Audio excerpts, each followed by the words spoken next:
And it reads, Papa, the 12 gates of man. Please, can we have an exposition on it today? Why do you want to know?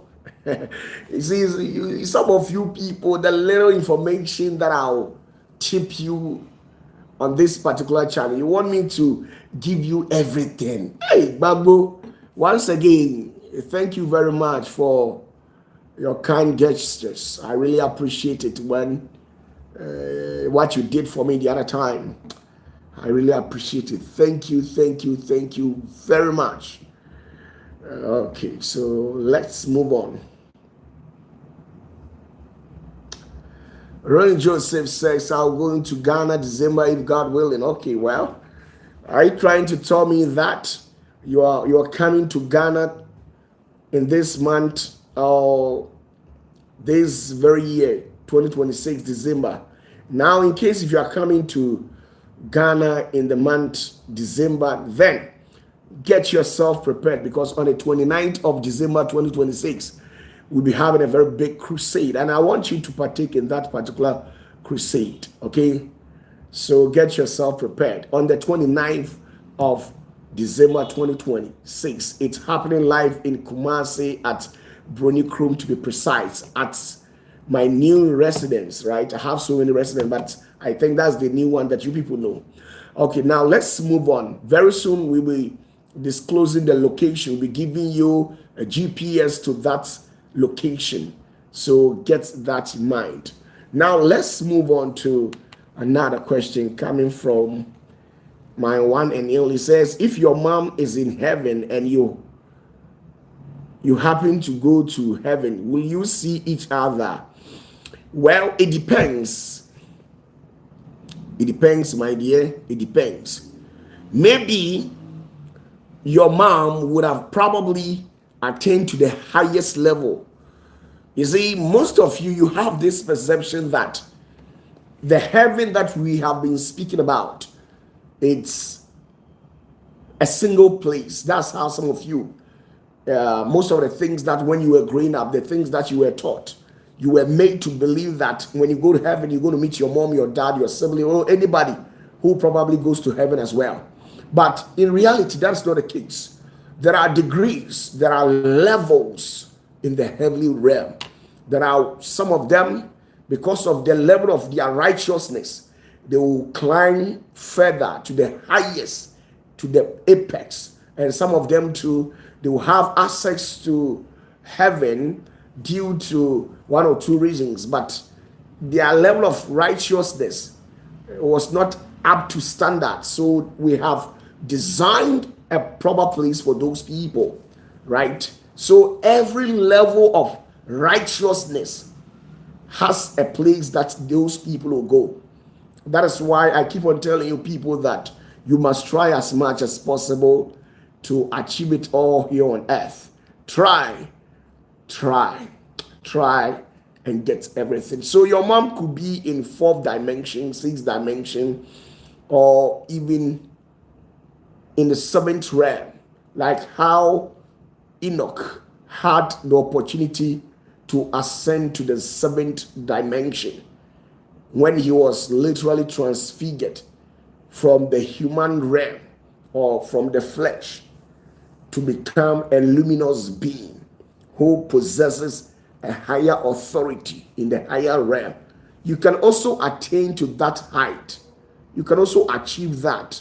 Once Enoch was human and you're also human, you have the spark of the Messiah in you. So you can also achieve that. So you can do it, okay? Or probably you can also get to my dimension, my level, the level where I serve. You can also come there. Now let's move on. With all due respect, in case if you have any message, you can as well leave it at the comment section for me. So we're not going to go to one place like how you have been made to believe, okay? That's good. It sounds so amazing. OPATAFUOR, I still remain who I am.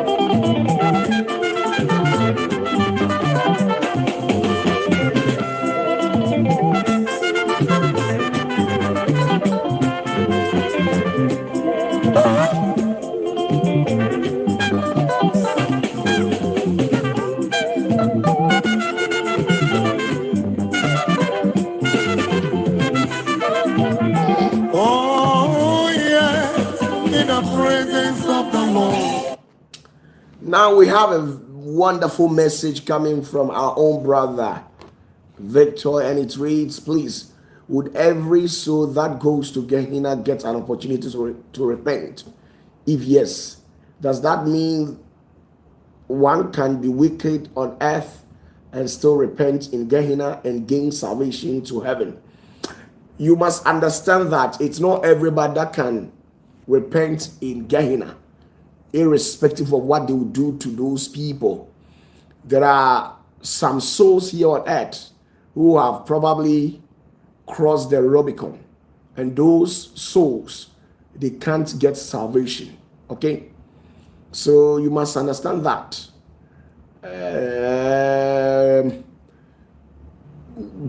Per the question that you've put at the comment section over there, now you are trying to ask whether if those souls, if you are wicked here on earth and you are unable to repent and you go to Gehenna, can you repent over there? Now, when you get to Gehenna and you show a sign of remorse where you repent, still salvation will not be granted unto you. Salvation will not be granted unto you unless a higher authority in the likes of the Messiah grants you that merit. If not that, you will be given an opportunity to bounce back to the earth just to recorrect yourself and perfect your souls as well. So majority of those who shows a sign of remorse because of what they are wallowing through, and at the same time, when they get to the level where they repent, they don't necessarily get access to the heavens just like that. They are given the opportunity to bounce back to the earth and then rewrite their exams as well. And those two who don't repent have already taught you what happens to those individuals. Some of them, they become interlocked within the heavens and then Gehenna. They tend to become a wandering duke of the earth. Some of them too, they are in heaven where they are being burned, and their essence of the burning is not like wickedness or like how you people will feel in Gehenna, but rather they are being burned to be remodified, and that's the true nature. You see, most of you people, you are not even aware. You don't even have any idea what happens. The only thing you know is the lake of fire. The lake of fire, and that you have been made to believe that after some particular given duration, Satan will be thrown into the lake of fire where he's going to be burnt forever. They will burn the devil in the lake of fire. That's not the truth. That is not the truth. Okay, so get that. That is not the truth. That is not correct. Okay. There are so many lake of fire in the celestial dimensions. So you have to be particular, be meticulous about the kind of lake of fire that you are talking about. Okay? So that's the whole show. Let's move on. If you have any question, leave it at the comment section for me. Leave it at the comment section for me. Okay? Leave it at the comment section. Please, if you have any question, tell me.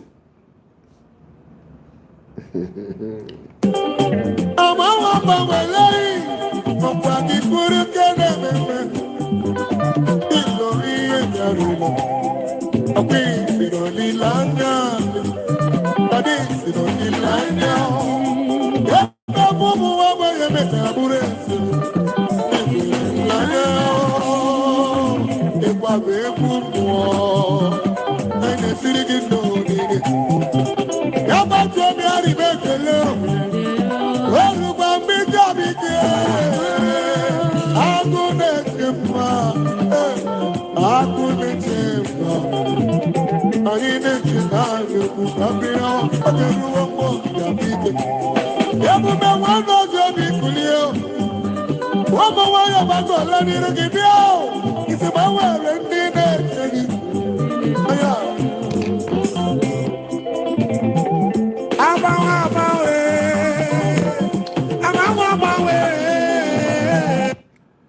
see, I've been responding to you, and at the same time, I'm responding to people on WhatsApp.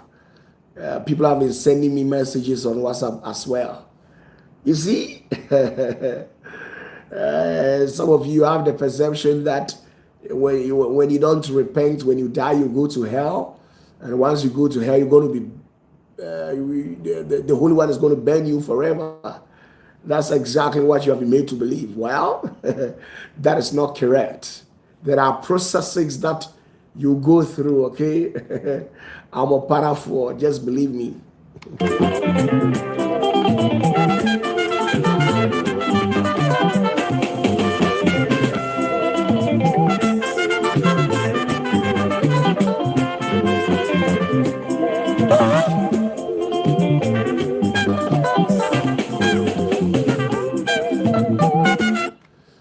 In case, if you want me to throw light on some of the lake of fire that we have in the celestial dimension, I can also give you at least a gist, give you a clue about how this lake of fire probably looks like, okay?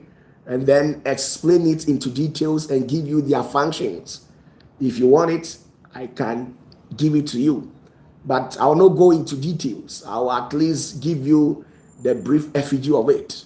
So if you want it, just tell me. That makes me a seer, and that makes me the senior most. I am OPATAFUOR.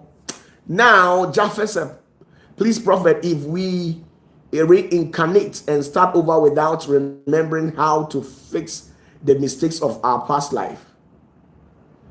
Oh, yes, of course. Yes, of course. A lot of things happens, okay? Just that some of you people, you are not willing and ready to accept the truth.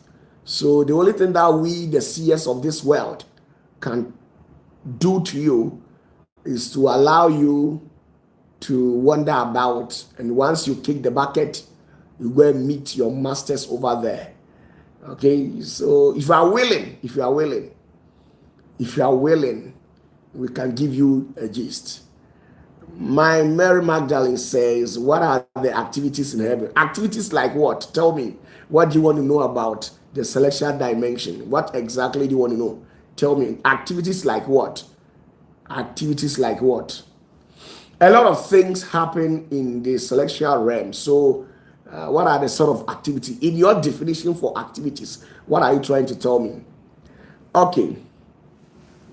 Now, Bagbo says, yes, Papa, please give us an idea about the lake of fire. Now, there are so many lake of fire in the celestial dimension, but because of you, Aaron, I'm going to do, because of the good things you have been doing for me and what you did for me on my birthday, I'm going to give you 7. And the rest of it, I'll bury it under the carpet unless you become a full initiate and become a member of the Divine Destiny Clan, where I will shook your shoulders and take you to the higher realm to come and to go and look at it, how they really looks like. Some of you, you think you cannot ascend to heaven unless you kick the bucket. That is your belief, but we don't believe that.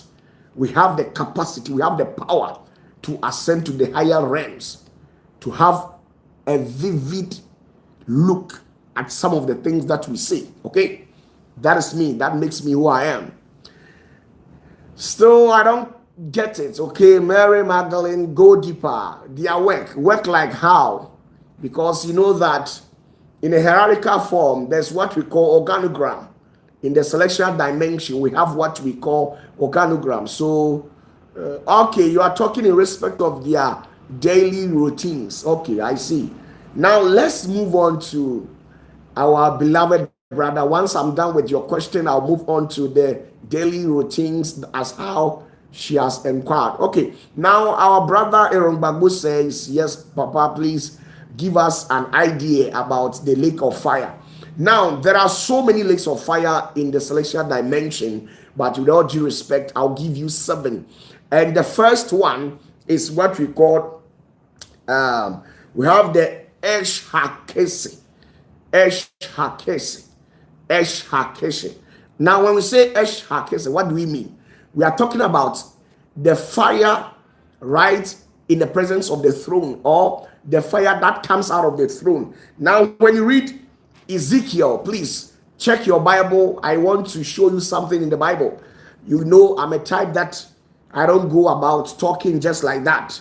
Once I decide to teach you something, I must dive deeply and then support my claims with quotations as well. So if you have your Bibles, let's go to Ezekiel. Okay. Ezekiel chapter 1 verse 4. Ezekiel 1 verse 4. Ezekiel chapter 1 verse 4. Ezekiel chapter 1 verse 4. You can detail the quotation at the comment section so that later on when somebody comes in, they can also get the notes as well. Now, Ezekiel 1 verse 4 says, and I looked, and behold, a whirlwind came out of the north, a great cloud, and a fire enfolding itself, and a brightness was about it, and out of the midst thereof, as the color of amber, out of the midst of the fire. So this particular quotation supports the Esh Hakesi that I'm talking about. Now, this particular fire is called the fire of the throne. Now, it is located in the 7th dimension, surrounding the throne of glory. This is where this fire is. Now, what it does is that, now this fire is the radiance of the Shekinah. Now, it is the radiance of the Shekinah. The Shekinah that we are talking is the glory of the Holy One. Now, what is that? It is not a consuming fire. It is a fire that reveals. It illuminates the upper worlds and allows the angels to see the glory of the Holy One. So this particular fire, that is exactly what it does. It illuminates the entire celestial dimension, the higher realm. I mean, the 7th, the seat, the feet. This is the particular glory that illuminates these dimensions, and we call it the Esh Hakesi, or the glory of the throne. And it is also in the form of fire, but it doesn't burn. And the size of it, it is bigger than the ocean. The glory of the Holy One is bigger than the ocean. Okay, so this is another lake of fire. So which of the lake of fire are you talking about? Oh. Now, with all due respect, we have another lake of fire. Now, this lake of fire is called the Esh Ha-Seraphim. The Esh Ha-Seraphim is probably a created fire which was created by the Holy One for the seraphim. This particular fire that I'm talking about was created purposely for the seraphims. And after the Holy One had created this particular fire, out of this fire, he created the seraphims as well. So let's see something in Isaiah chapter 6. Isaiah chapter 6, verse 6 to 7. If you have your Bibles, let's open to this section and cross-check something out. Now, this is it.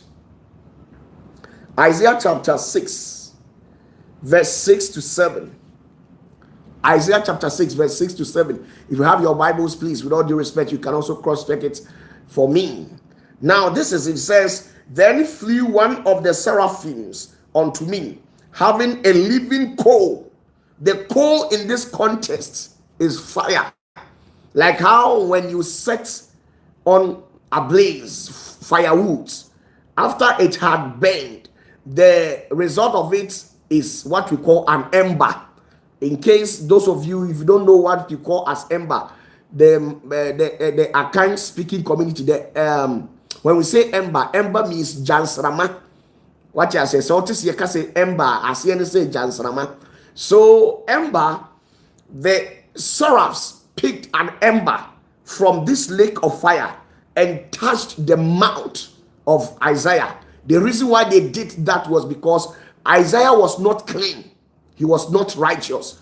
So they probably used their fire to touch his mouth so that he will become clean and be consecrated at the same time, being prepared and made ready for the work of the Holy One. So get that, okay? Now, I am taking the verse again. Isaiah chapter 6, verse 6 to 7. And it reads, Then flew one of the seraphims unto me, having a living coal in his hand, which he had taken with the tongues from off the altar. And he laid it upon my mouth, and said, Lo, this hath touched thy lips, and thy iniquity is taken away, and thy sin is purged. Now, when your sin is purged, which means you have been set free, I've already told you that Isaiah, as at this moment, he was not clean. That is why if the Lord intends to send somebody on an errand, that particular person must be clean. During my time when I was sent, I was picked to celestial dimensions to be cleaned, just like that. And one day I will tell you exactly what I went through before becoming whom I have become. And right from that moment, when they actually touched the mount of Isaiah with the coal that they picked from the heavenly altar, his sins were purged and he was made ready. He was consecrated. His entire body became consecrated. Now, this lake of fire is specifically built.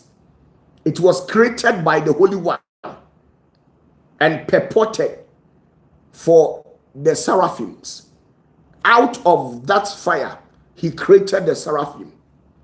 Okay? Out of that fire, he created the seraphims. Now, what is the purpose of this particular fire? Now, let's take it out. Now, what it does is that the fire is the consuming love of the seraphim. It burns away the dross of lower worlds and purifies the souls of the righteous. It is the fire of the coal that touched Isaiah's mouth. So you must understand this. It is love. It is purposely for the righteous people. So what it normally does is that if a righteous soul commits a sin where the Holy One turns his face off from this particular soul, and you're very fortunate and you are being granted to touch the 13 beer, you know that the Holy One has 13 beer. 13. Remind yourself, when the Holy One sits on his throne, his beers, like how my beer is. I don't know if I have beers or not, but the Holy One, once he sits on the throne, his beers is divided into what we call 13 in number.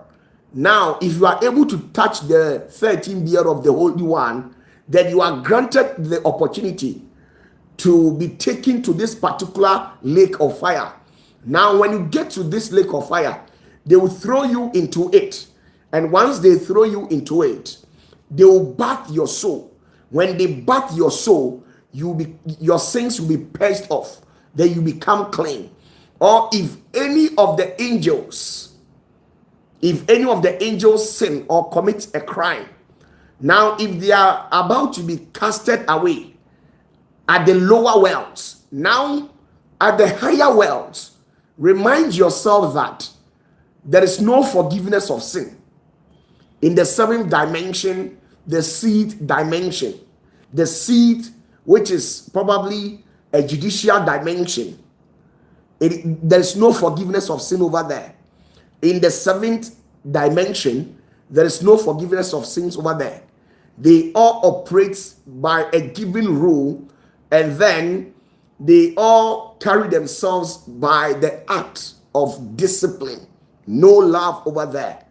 Now, the love that is in this seventh realm is the love of the seraphim. Okay? Now, the fifth, the fourth, the third, the second, and the first dimension. Most of these beings at this dimension, sometimes they can be a little bit stubborn. So once they become stubborn, it means you have corrupted yourself. And once you have corrupted yourself, you need to be washed, you need to be cleansed. So when you are very fortunate for you to be able to hold the 13 beards of the Holy One, once you hold it, they will take you to the seventh dimension, where they will put you in this particular fire, and then you wash yourself. And by virtue of that, after you have washed yourself in this lake, you become clean. So it is there to take off the sins of all beings and make us holy unto our Holy Father. So this is another lake of fire. So which of them are you talking about? Okay. Now, with all due respect, we have another fire, very big. It is bigger than the entire planet Earth in the celestial dimension. We call it the Esh Ha-Mekava. The Esh Ha-Mekava is another set or another realm of fire, another lake of fire that the Holy One created. Now, the Esh Ha-Mekava is different from the Esh Ha-Seraphim. Get that? They are not the same. They operate differently. Now, let's see something. Ezekiel chapter 1 verse 13, please. With all due respect, you can open your Bibles to this section for me. Ezekiel 13. Ezekiel 1 verse 13. Ezekiel 1 verse 13. Ezekiel chapter 1 verse 13. Open your Bibles to this section and let's see this particular fire, what it normally does.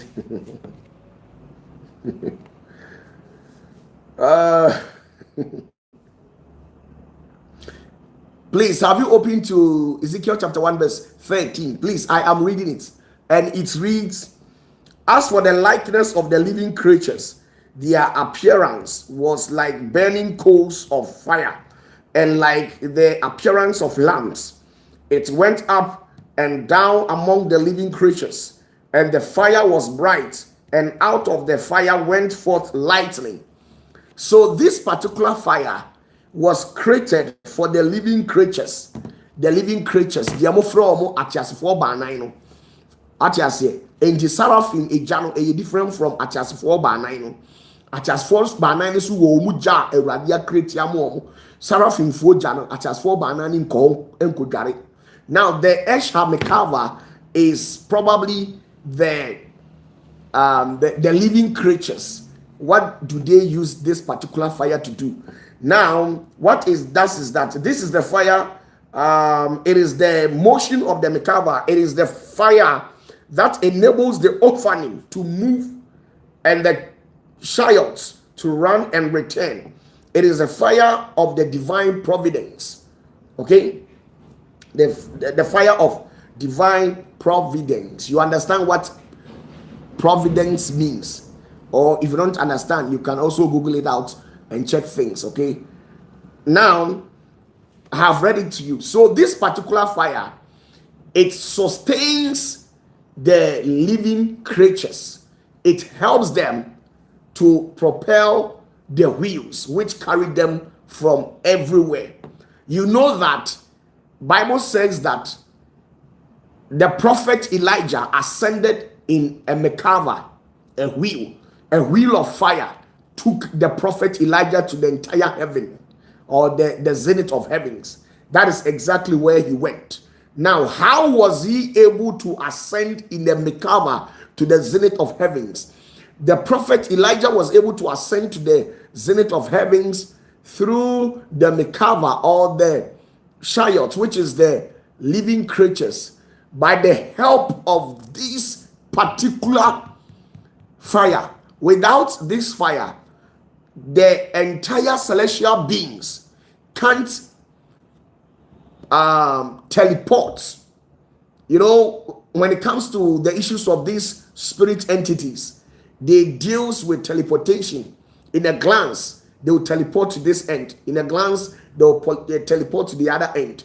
So this particular fire helps these living creatures, especially the orphans, to propel and carry themselves from locations to location. Without this fire, no spirit can be able to disappear and appear.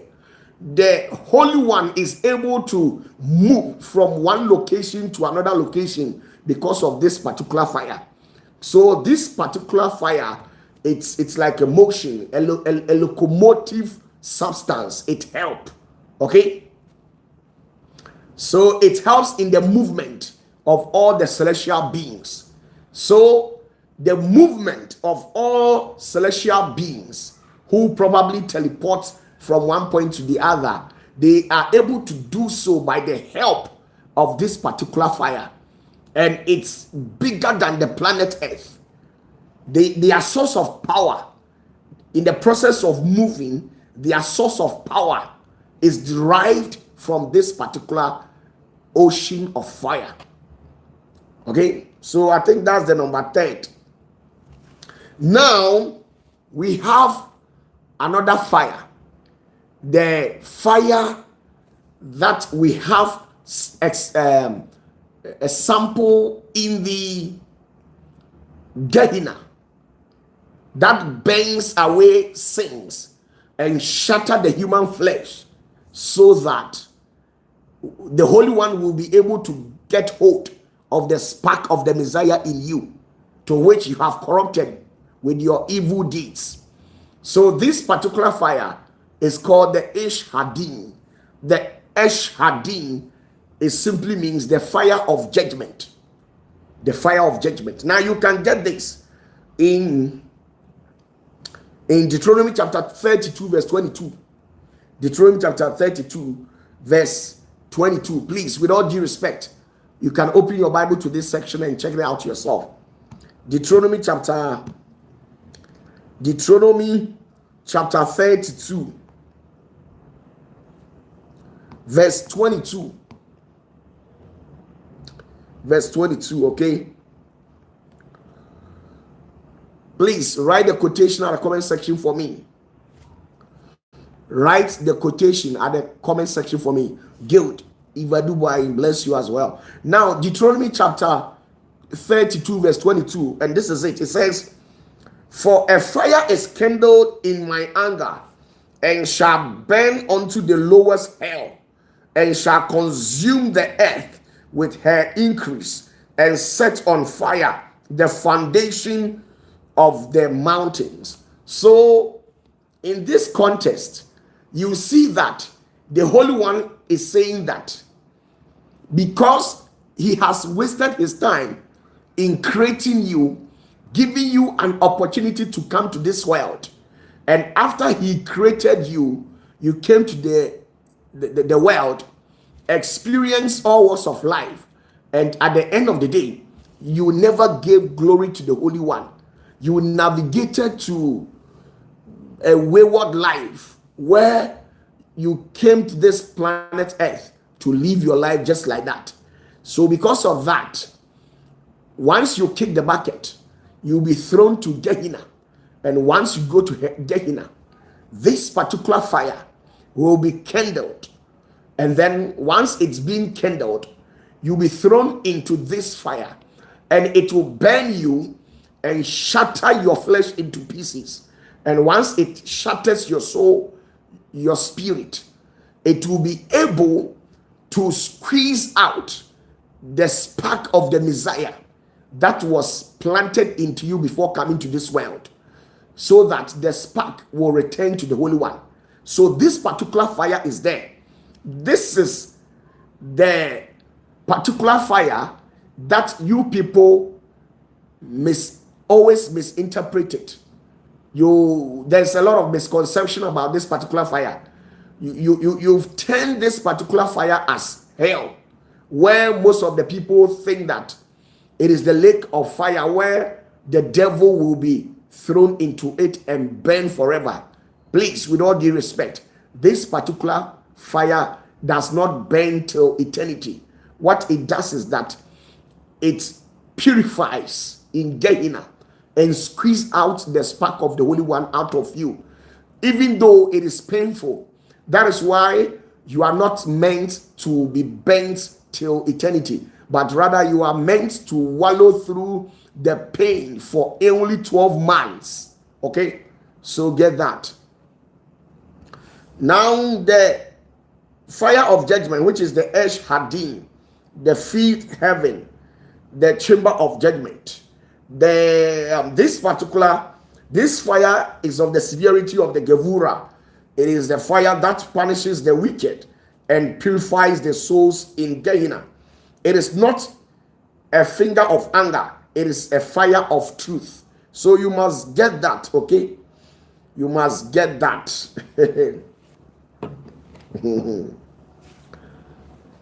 So the fifth fire is what we call Esh HaMishbach. Esh HaMishbach, which is the fire of the altar. There is a very big fire right in the presence of the altar of the Holy One. I've already told you that the Holy One has a very big altar, and a lot of things goes on within and without this particular altar as well. Now let's see something in Leviticus chapter 6 verse 13. If you have your Bibles, you can cross-check it yourself. Leviticus chapter 6 verse 13. Verse 13. Now this is it. It says, the fire shall ever be burning upon the altar. It shall never go out. What it does. This fire is the acceptance of offerings and prayers. It consumes the incense of the Ketoret and carries the prayers of Israel to the throne. It is the fire that never goes out. Now, you must understand. This particular fire is it's a fire that was created out of the prayers of the holy ones in this world, and the ones that has once passed through this world and they are no more in existence. So this particular fire from the altar is being kindled by the prayers of the righteous ones, the believers, people that has purified themselves, and they still go about igniting the spark of the Messiah in them. These people, anytime that they go on their knees to pray, their prayers are being taken to this altar, and their prayers probably keeps this particular altar alive. Now, the very day that this altar is being destroyed, all the righteous people in this world, they will be incapacitated. Their level of authority spiritually will be incapacitated, and they will be put asunder. So this particular altar is being kept alive for the righteous ones, the sons and daughters of the holy ones. So once you are weak spiritually and you are a righteous being, they will take your soul to this altar. Now, once they give you the fire from this particular altar, you'll be rejuvenated and reignited, and giving you a measure, a quantum measure of divine acceleration, so that when you come back to the planet Earth, you do amazingly and wonderfully well. So when you are weak as a righteous being, you get renewed by this particular altar. It gives strength and power to the righteous ones in the society. Good. Now we have the Esh Haberet, another one called Esh Haberet. The Esh Haberet is what we call the fire of the covenant. You know that the Holy One has so many covenants, but with this, all the covenants that the Holy One has, he has intentionally created fire, keeping all those covenants alive. If hadn't been this particular fire, all the covenants would have died off. So the levels of covenants and the types of covenants that the Holy One has, and all the covenants that he has ever created or established with other entities and humans at large, those covenants is being kept alive by the help of this particular fire. Once this particular fire is being quenched, it means there is no covenant that will work. The covenant that he established with Abraham, it will be quenched as well. It will not work. So the covenant that he had with Jacob, Isaac, Sarah, and other mighty men, the covenant that he had with Samson, the covenant that he had with Solomon, the covenant that he had with David, the covenant that he had with our predecessors, the great men whose names were detailed in the Bible and other sacred books as well. If hadn't been this particular fire that is keeping the covenant alive, once we quench this particular fire, no covenant will work. And it is also like the lake of fire. It is as big, more than even a lake. So there are so many. Now let's see something. Genesis chapter 15 verse 17. Genesis chapter 15 verse 17. Let's see something over there. Genesis chapter 15 verse 17. With all due respect, if you have your Bibles, please open it to Genesis chapter 15 verse 17. Genesis chapter 15 verse 17. Now this is it. It says, and it came to pass that when the sun went down and it was dark, behold, a smoking furnace and a burning lamp that passed between those pieces. So that was the fire of the covenant. The fire of the covenant. It appeared at this particular moment, rekindling the covenant that the Holy One has had with Abraham and the entire Israelite. So I have my personal covenant. I have my covenant with the Holy One. He has made a covenant with me. And everybody who follows me in life automatically benefits from this particular covenant. And because of that, the day that this particular fire is being quenched, it means my covenant with the Holy One will no longer work. So this particular lake of fire is keeping the covenant that the Holy One has ever made with anybody. The covenant that he has with angels. The covenant that he has with the Messiah. The covenant that he has had with the ancient prophet, ancient priest, the high priest, and all these. This particular fire is keeping the covenant alive. Once we quench this particular fire, there wouldn't be any covenant anymore. Okay? So that's the whole issue. Now, it says, this fire is the memory of the covenant. It burns the records of sin and seals the decrees of mercy. It is a fire that passes between the pieces of the covenant. Yes. So that's how it works. Now, the reason why we say it burns away the records of sin is because once you enter into a covenant with the Holy One, once you go astray and you are being rejected by the Holy One, you only have to remind the Holy One this covenant. You see, now let me tell you this. When the Holy One enters into an agreement or makes an agreement with you, and at a point you backslide, the very moment you backslide, it doesn't mean that your covenant ends over there. It doesn't end over there. What it happens is that you personally, you have backslided, but this particular fire is keeping your covenant for you. So anytime that you wish, and then you retract from your evil ways and repent, you bounce back to this covenant, and then this particular covenant will be there to mediate for you, and then you'll be accepted by the Father again. So this particular covenant is there. It is keeping everybody's covenant alive, and every generation has a covenant. Okay, so you must get that. Okay, now we have another fire in the celestial dimension. We call it Esh HaParoshet. We call it the Esh HaParoshet. And what do we mean by that? When we say Esh HaParoshet, it is the fire of the veil. There is a veil. Now, in our existential dimension, there are veils. Women put on veils to cover themselves or their faces. Now, when you ask any woman or any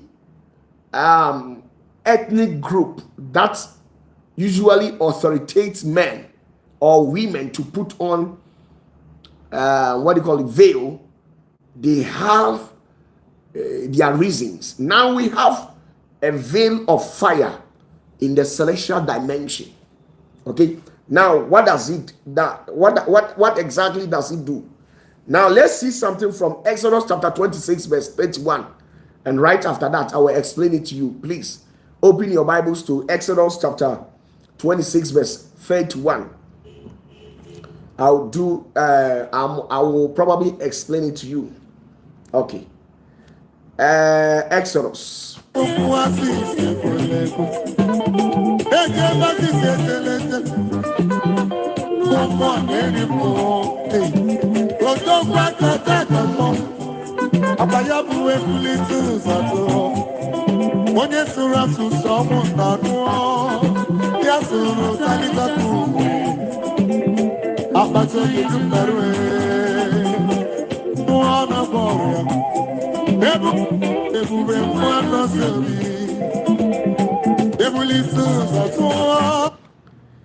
Please, should I continue?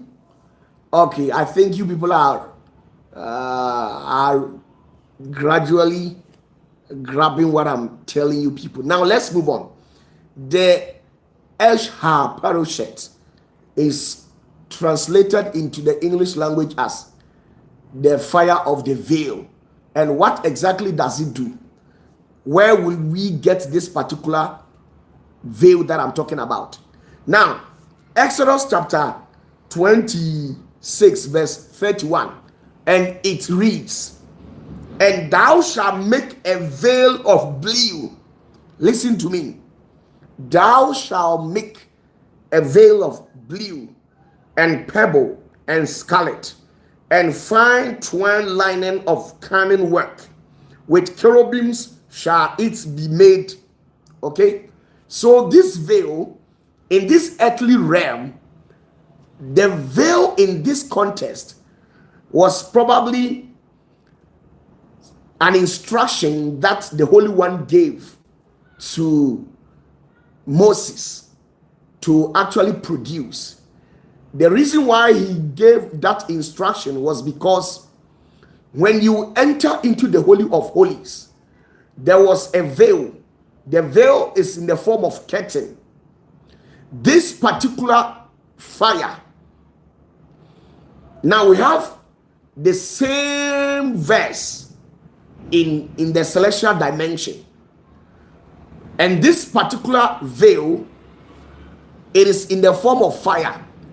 It covers the entire face of the Holy One. That is why nobody has been able to see the face of the Holy One. The very day that this paroshet or this veil is being taken down, from that day we will see the face of the Holy One. Okay, now if the Holy One wants you to see his face, he doesn't necessarily take this particular veil down for you to see, but what he does is that he increases his level of brightness, and once he increases his level of brightness, this particular parachute or veil becomes transparent. So once you stand at the back, you will be able to see through the parachute and see his face. Okay, now what it happens is that if this particular veil, which is in the form of fire, is not being placed there, the radiance which emanates from the face of the Holy One can consume every being.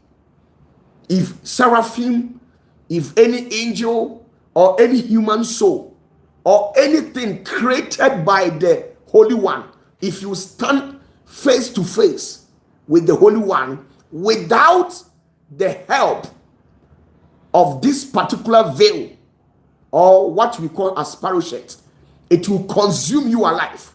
So in the infinite wisdom of the Holy One, he realized that no being, because of his level of authority and power, there is no being who can stand face to face and communicate with him. So he created this particular parachute or this veil to cover his face, so that anytime that he wants to communicate to the other lesser beings like the angels, the Hasmanim, the Aralim, the Ophanims, the Bene Elohims, the Elohims, and all these entities, they will stand at the back of the parachute and communicate with the Holy One. So you see, this particular veil of fire, if we are to describe it to you, it is bigger than the entire planet Earth. This parachute, it is bigger than the entire planet Earth. Bigger than the entire planet Earth. And heavier than the entire planet Earth as well. It is very thick. If hadn't been the intersection of this particular parachute, anything that comes into contact with the Holy One will be completely annihilated, completely consumed. Okay, so I've given you at least 7 fire, and they are all 72 in number. 72 fire that was created by the Holy One in his kingdom, and I've given you just 7. If I want, I'll give you up to maybe 30 or 40. The rest I'll keep it, I'll not give you. And that makes me who I am. I am OPATAFUOR. Big ups to you all. Ooh.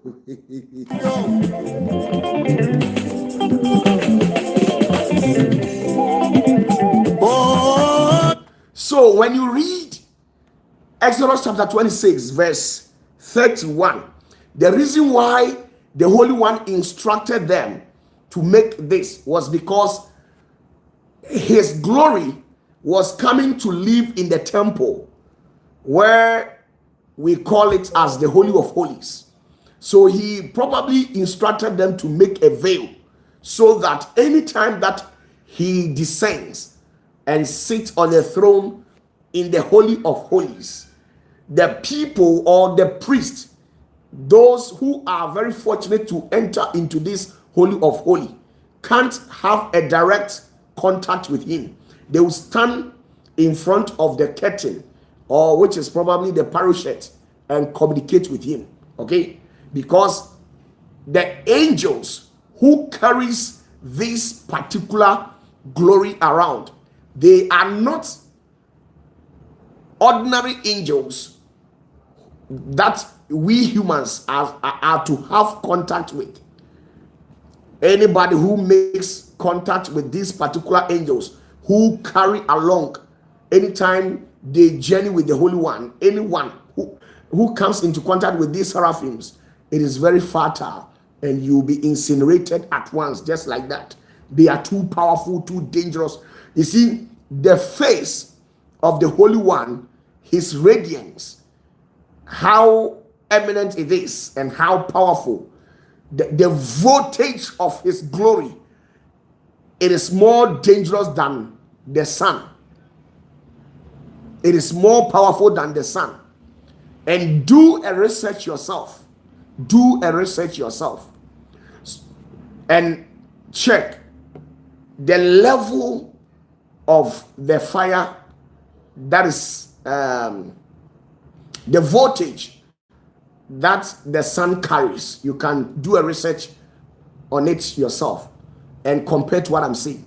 So, because the face of the Holy One blazes more than that of the sun, and we all know that per the little that we have read out of science, the sun, no beam can come into contact with the sun, because once you get into contact with the sun, it will incinerate you at once, just like that. It is very fertile, okay?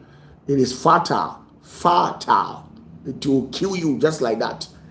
And imagine the face of the Holy One blazes more than 1 billion times of the sun. So once you get into contact with the face of the Holy One, I'm telling you that you will not survive. So he, in his own infinite wisdom, he understood creation, because he's the one who created all things. So he created this parachute, a veil, which would divide the infinite and the finite. Okay? Thank you very much. If you have any question, bring it on board. Bring any question on board. I want to answer your questions. We have just 20 minutes to sign out from this section as well.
I will praise the Lord with thanksgiving and God.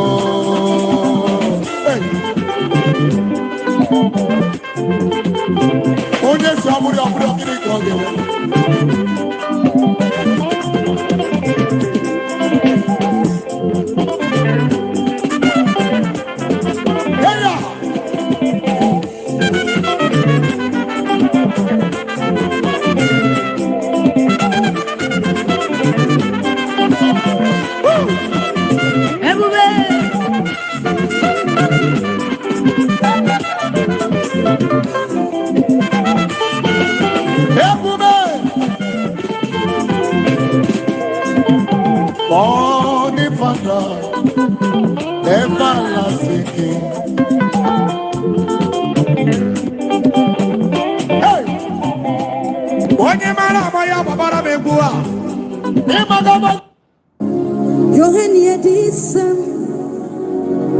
it's rain and it's rain.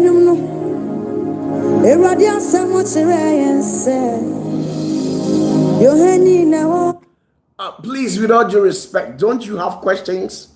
Or I should sign out and go? I want to go and sleep. If you don't have any question, you just tell me. I'll sign out and go peacefully. Okay? Okay. I'll not tell you anything. The last time that I came live to preach, it was hell. You people you were feeling the heat. I don't want to come and preach again. Tonight, I'm here to respond to your questions. Abe, thank you very much and bless you as well. Some of you don't know anything about the Father. I don't know anything about the Holy One. So sometimes I chanced on videos and voice notes on the internet where people make some statements, and sometimes I just listen to it and nod off just like that. it shall be well. I am OPATAFUOR. I am OPATAFUOR.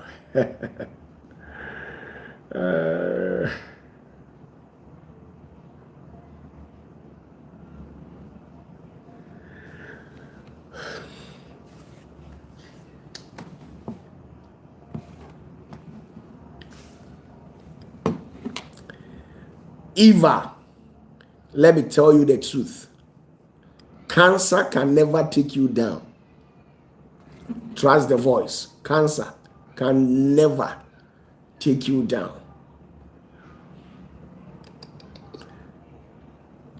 It doesn't work like that.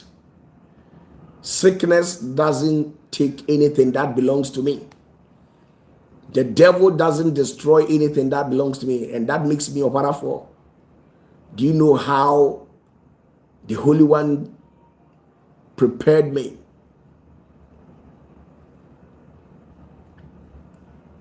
Do you know how the Holy One took me through processes? You don't even have any idea. Now, let's move on. Now, Mr. Victor says another question. Can you please teach us how the resurrection of the dead at the coming of Christ? Is it true that graves will open and the dead in Christ will rise first? Of course. The Messiah will come. And once he comes, all those who have kicked the bucket, they'll resurrect again. But even with that, it is not like what you people have been preaching. The resurrection of the saint, the resurrection of the righteous. It's not like the one that you people have been taught in Sunday schools and other churches like that. There's an exceptional thing that's going to happen on that particular day. Okay, so get that. I'm OPATAFUOR.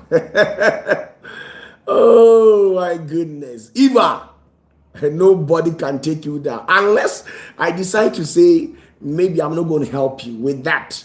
They can defeat you. Okay, right after this live stream, I'll give you a direction to do. And with that direction, you see that indeed, I'm not just called OPATAFUOR for calling's sake, okay? Okay, it sounds so amazing. My goodness. Now let's move. It says, Prophet, my eyes is turning me sleep. Turning me sleep for my left hand. The high is turning me, all the room is turning right about. I won't enter the hole. Please help me. Hey, my goodness. Abe, you also have eye problem. Let me know. You just type in the comment section that maybe you have an eye problem, and I'll see to it how to sort things out. Okay, if you have an eye problem, Abe, just type it in the comment section for me, because what you've written, please, I can't read through to understand it. Thank you very much. You just type in the comment section that you have eye problem, and I'll understand it. Now, with all due respect, let's move on. If you have any message, Eva, don't worry. You think I'm called OPATAFUOR cancer? When it comes to cancer, with that gift the Holy One has given to me, with that, even in my sleeping state, when you wake me up, for me to pray for somebody that has cancer, for me to heal the person instantly. I'm not talking about 3 days or 4 days later. Instantly, wake up. Maybe I'll go into my bed. Then you just stand by the bed and then just press me just like that. Touch me and say, OPATAFUOR, wake up from your sleep. There is somebody standing beside the bed who has the issue of cancer. When I wake up, once I make pronouncement, that day you'll be healed. I have healed countless of people from America, Germany, Italy, Spain, people who are suffering from all these chronic ailments, cancer and stuff like that. That is me, OPATAFUOR. Now somebody says that prof, these days my eyes doesn't see well. It is blurred. Really? What happened? Have you been to the hospital? And what's the have you taken scans and what is the outcome? What does it tell? I'm talking in respect of the scan that you've taken. What are they saying? This is me, OPATAFUOR me. This is me. If I want to do something, I'll do it. If I'll not do it, I'll not do it. Oh, somebody says, now I'm beginning to doubt my Sunday school sermons. Oh, yes, you must understand things, okay, Mr. Victor? My goodness. You see, the kingdom of our Father, it's not meant for Sunday school people. The kingdom can be best represented by the adept and the masters, the sages, and the rabbis. They are the one that can teach you detail to detail concerning the kingdom. It's not about Sunday school teachings that these so-called pastors that stand on the pulpit and make a lot of noise. It doesn't work like that, okay? Oh, Erade, me Razi say Abre.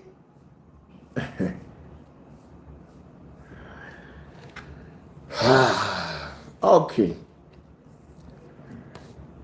Yasefo bana abofo domina wosasia ma wonse nkoso wosasia to aye nyom se ogwama wakumo wo fata sa wochi aye fisa wudu moja jamaye kasa wudu ni musua wudu nyina waya wa imama jenya popo ene obedi ayi dada o nyamie gwama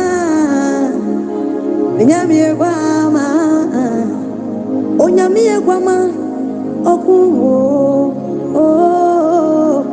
o fata rabadakapo o fatso o yoheni edisem it's rena ni etrenum no eradi asamo chere yense yoheni na wo asasia ya frene patmos isono eradi asentra Yesu Christa mane munsi wasi wasrubie man iwanyi wa fefe bi wasro no mo obitsi ahenwa no so obitsi ahenwa no so mesura no wa enshe oweni monya.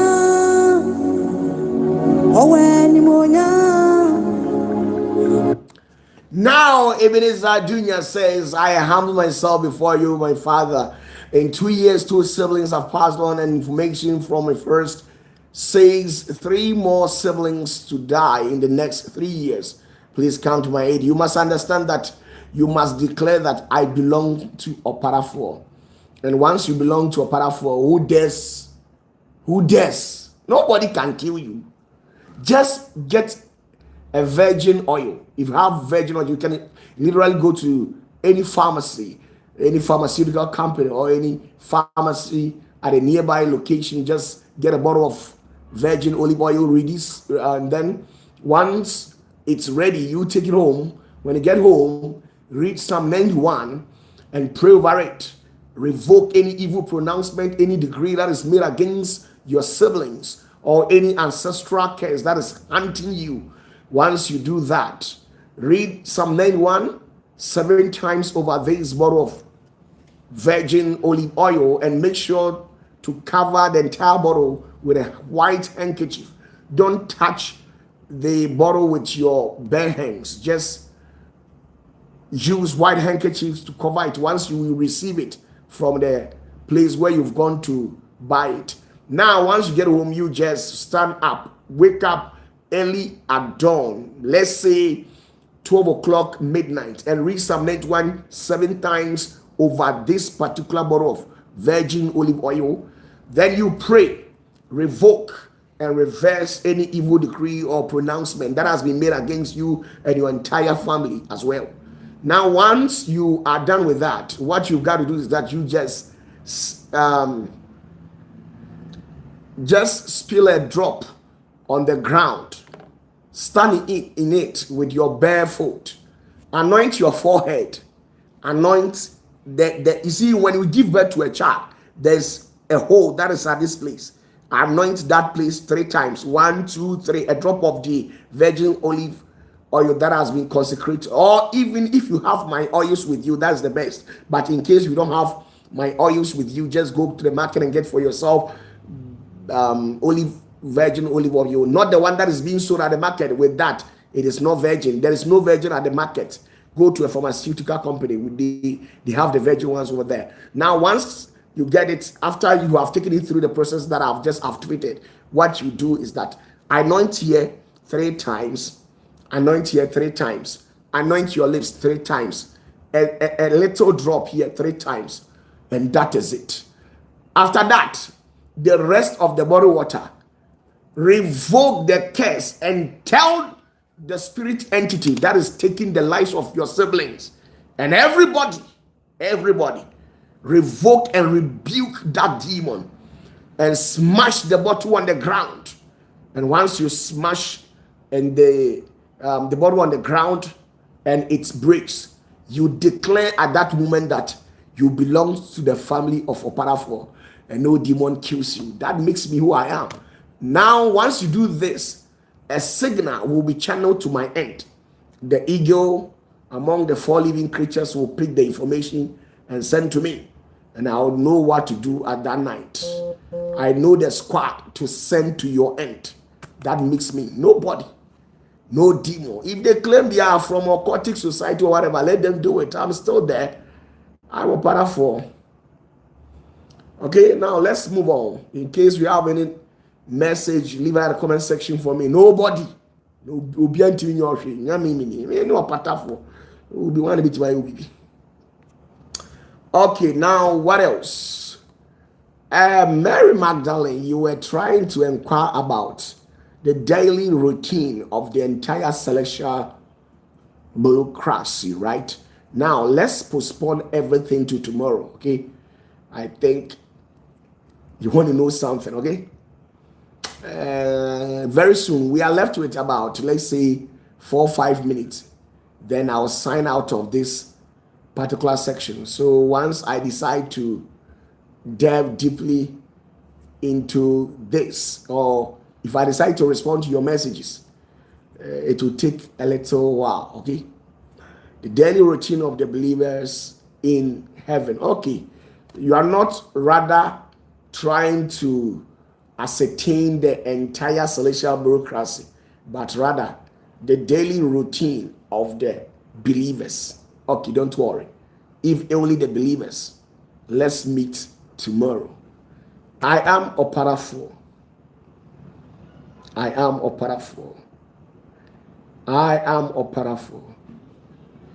Declare you belong to me, and I'll take you to the silver place.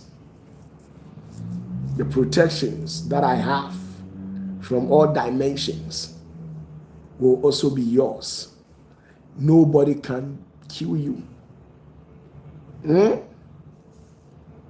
That is it. Oh my goodness. No baby,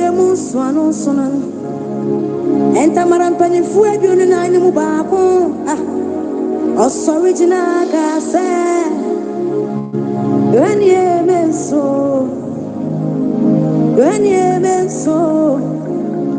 Ogwama Yesu awakumnono Juda mabusi akwa mujatano David yasini awakumnono Osepota so kwa diota imwani sonani Dokwa chingumani free ninsa No baby, mon sono sonanwe.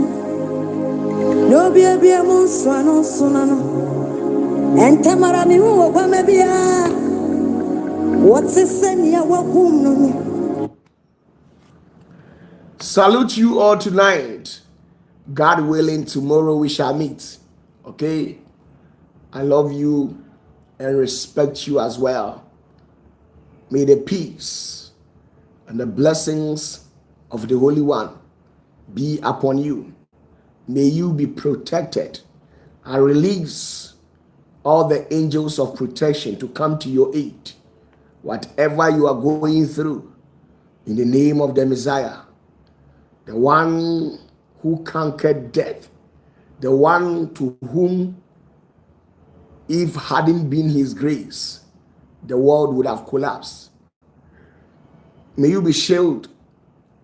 May you be granted that quantum lift and divine accelerations in all your endeavors. Peace be unto you. If you want to visit me, you can come as well. Not physically, but you know how you can use to engage me. Just mention the name of OPATAFUOR and I'll pay you a visit. Try and see if I'm laughing, if I'm joking, okay?